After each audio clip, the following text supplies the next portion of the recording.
मैं पिछले 7 साल से एक ओल्ड एज होम आभा आभास के साथ जुड़ी हुई हूँ। मुझे वहाँ जाना बहुत अच्छा लगता है, मन को सुकून मिलता है और मैं वहाँ जाके देखती हूँ कैसे दुनिया दुखी है। अपना गम मेरा मुझे हल्का दिखता है उस समय। कितनी औरतें, कितने बुजुर्ग आदमी वहाँ बैठे हैं जिनकी बहुएं उन्हें अपने साथ नहीं रखती। कितनी घिनौनी बन जाती हैं वो औरतें उस समय। मैं ज़्यादातर कोशिश करती हूँ, पिछले 3 साल से मैं कंटिन्यूसली 15 अगस्त वहीं सेलिब्रेट कर रही हूँ। आज जिनका किस्सा मैं लेकर आई हूँ, मुझे 15 अगस्त वाले दिन पहली बार मिली। उनके बड़े बेटे की डेथ हो जाने की वजह से उनका दिमागी संतुलन थोड़ा बिगड़ गया। वो छोटे को आवाज़ मारती बड़े का नाम लेके। समय के साथ जब कोविड आया, छोटे बेटे की जॉब चली गई। दर्दनाक ये है इसमें कि छोटे बेटे की बीवी टीचर है। टीचर जो समाज में धर्म कर्म के ज्ञान देती हैं, जो पढ़ाती हैं, चोरी नहीं करो, झूठ नहीं बोलो, बुरा नहीं करो, सबसे बुरा वो कर रही हैं। अपनी सास, एक बुज़ुर्ग समझ लो, सास मत समझो, एक बुज़ुर्ग समझ लो, थोड़ी तमीज़, थोड़ा रिस्पेक्ट, थोड़ा प्यार उन्हें दे दो। जिनका बेटा आप लेके बैठी हो, जिनके नाम का सिंबल आप अपने साथ लगाती हो। कोविड में जब लड़के की जॉब चली गई तो इस औरत ने कहा, मैं आपकी मदर को घर में नहीं रख सकती क्योंकि मुझे वर्क फ्रॉम होम करना है। अब अगर लड़के के पास सैलरी होती तो शायद वो सर्वेंट अफोर्ड करता। अब सर्वेंट तो वो अफोर्ड कर नहीं सकता, हालत ज़्यादा ख़राब थी। उसने कहीं से ये नंबर लिया और आभा आवास में उनको छोड़ दिया। जब मैं वहाँ जाती हूँ तो कुछ केसेस ऐसे होते हैं जो अपने पेरेंट्स को छोड़ के जाने के बाद फॉलो अप नहीं करते, वापस आते ही नहीं। ये लड़का वापस नहीं आया मिलने के लिए। और क्या वजह रही, देखो आज कोविड के बाद सब अच्छे अच्छों का दिमाग हिला था घर में रहकर, वो शायद नहीं कर पाया जब मेरे को ये दिया गया। क्योंकि ऐसे केसेस के लिए आभा आभास अपने पूरे एफर्ट्स डालते हैं कि इनका इलाज हो सके, इनको ट्रीटमेंट मिल जाए। ऐसे में वो इबहास करके हॉस्पिटल है जमुना पार, वहाँ खुद लेकर जाते हैं वो। तो पहली बार डॉक्टर हिस्ट्री खुद फैमिली मेम्बर से ही पूछेंगे, जो ओल्ड एज होम वालों को तो पता नहीं होती पूरी। तो जब मैंने उस लड़के को फ़ोन किया, उसने मेरा भी 2-3 बार में नहीं उठाया। शाम को उसने मेरा फ़ोन उठाया। मैंने उसको कन्विंस किया कि हम आपको फ़ोन इसलिए कर रहे हैं, इनके ट्रीटमेंट के लिए हम इनको लेकर जा रहे हैं इबहास। तो आप इबहास पहुँचे अर्ली मॉर्निंग 7, साढ़े 7 बजे तक हम पहुँच जाते हैं। तो आप एक बार डॉक्टर से कंसल्टेंसी के टाइम हमें मिल जाएं, उसके बाद हम फॉलोअप करते रहेंगे अपने आप। उस लड़के ने मेरी बात मानी, हॉस्पिटल आया। जैसे ही वो माँ एम्बुलेंस से उतरी, एम्बुलेंस से उतरते ही उसने अपने छोटे बेटे को देखा। दिमागी संतुलन कितना भी बिगड़ा हो, माँ अपने बच्चे को पहचान ही लेती है। भले ही उन्होंने नाम बड़े बेटे का लिया, लेकिन दोनों बाहें छोटे बेटे को फैलाकर ऐसे मिली। मुझे बहुत अच्छा लगा उस वक्त जब बेटे ने भी उनके समर्थन में दोनों हाथ ऐसे करके उन्हें अपनी बाहों में लिया। तभी मैं समझ गई, बेटा तो चाहता है पर मजबूर है। हम अंदर गए, लाइन में बैठे। एक बार उनकी कंसल्टेंसी हुई, डॉक्टर ने 15 मिनट बाद के बाद दोबारा आने के लिए बोला। मैं एक साइड में बैठी थी चेयर में, और एक और साइड पे कॉरिडोर में थोड़ी जगह खाली थी, क्योंकि बेटा कहीं ना कहीं मुझसे भी शर्म कर रहा था। वो आंटी को अलग से लेकर गया और वीडियो कॉल पर अपने बच्चों से मिलवाया। एक दादी कितना खुश हो रही थी उस समय, बात भी कर रही थी वो कुछ कुछ।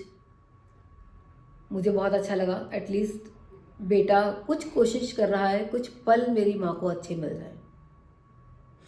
बहू नहीं आई, ना ही वीडियो पर आई। बेटे ने अपने पूरे बेस्ट एफर्ट्स डाले। कंसल्टेंसी पूरी हुई हमारी, डॉक्टर का टाइम जो ट्रीटमेंट था उसकी सारी पूरा हुआ टाइम। हम अपने घर वापस ले आए आंटी को ओल्ड एज होम में, और वो लड़का अपने घर चला गया। मैं वापस अपने घर आ गई। ये बात थी अगस्त की। सितंबर, अक्टूबर, नवंबर, दिसंबर 2023, 18 दिसंबर मैं पंजाब में एक शादी अटेंड कर रही थी।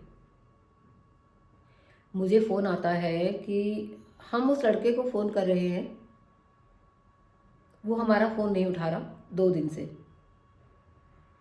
आज आंटी की तबीयत काफ़ी ख़राब है, आप कोशिश करो शायद आपका उठा ले। शाम के 4, सवा 4 बज रहे थे। मैंने फ़ोन किया।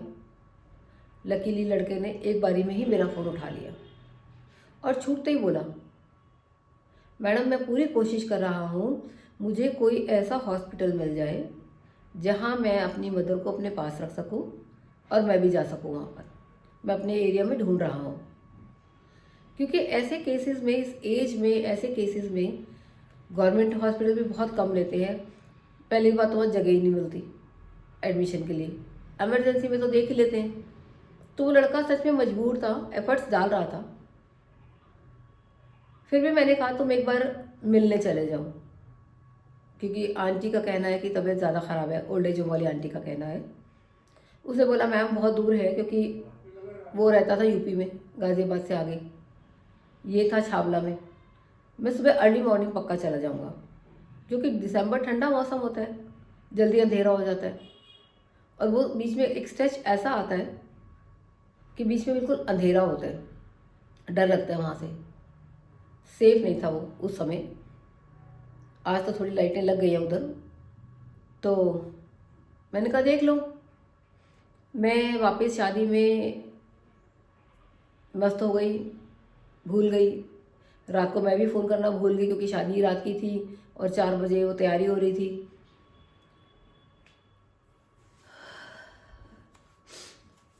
सुबह 7 बजे मुझे ओल्ड एज होम से फ़ोन आता है, आंटी नहीं रही।